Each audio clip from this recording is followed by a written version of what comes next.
When I moved into apartment 9, the building manager told me one thing: don't talk to the neighbors, especially the one next door. I thought it was a joke. The rent was cheap, and I was desperate.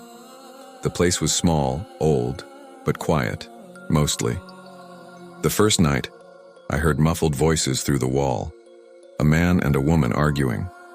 The walls were thin, so I ignored it. But when I pressed my ear against the plaster, I realized something odd. The voices weren't coming from next door. They were coming from inside the wall. I told myself it was the pipes, or maybe the building settling. But every night, the same thing: whispers, soft sobs, sometimes laughter.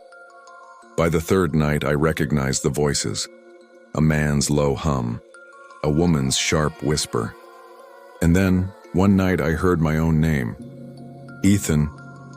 The voice was faint, a woman's, echoing right behind my bed. I jumped up, heart pounding, flicked on the lights.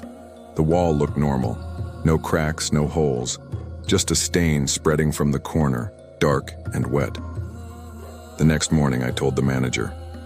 He looked pale. "You heard them?" he whispered. When I nodded, he said, "Don't answer them." That night, the voices returned, louder. The woman cried, "Please help us." The man whispered, "We just need one more." I stuffed my ears with tissue and tried to sleep. Around 3 a.m., I woke up to a tapping sound.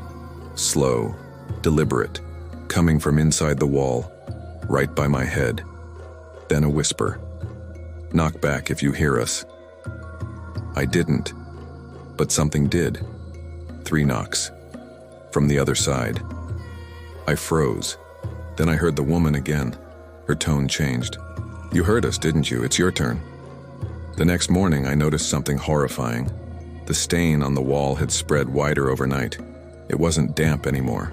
It looked like a handprint. That evening, I decided to record the voices. I set my phone against the wall and pressed record before going to bed. At 2:57 a.m., I woke up to a sudden, deafening silence, the kind that makes your ears ring. Then came the whisper, louder than ever. "Behind you." I turned. Nothing. But in the corner of the room, the stain had grown into the faint shape of a face, a woman's face pressed against the wall as if she were trying to push through. I screamed and ran out. When I played back the recording the next day, my blood ran cold. For the first 2 minutes, just silence. Then, faintly, a man's voice said, "He's listening." A woman replied, "Then let's take him." Then came my voice and whispering, "Who's there?" But I never said that. I moved out that morning. Weeks later, I drove past the building. The windows of apartment 9 were sealed shut, wooden boards nailed across them. I asked the new manager what happened. He said, "There is no apartment 9. The last one burned down 20 years ago."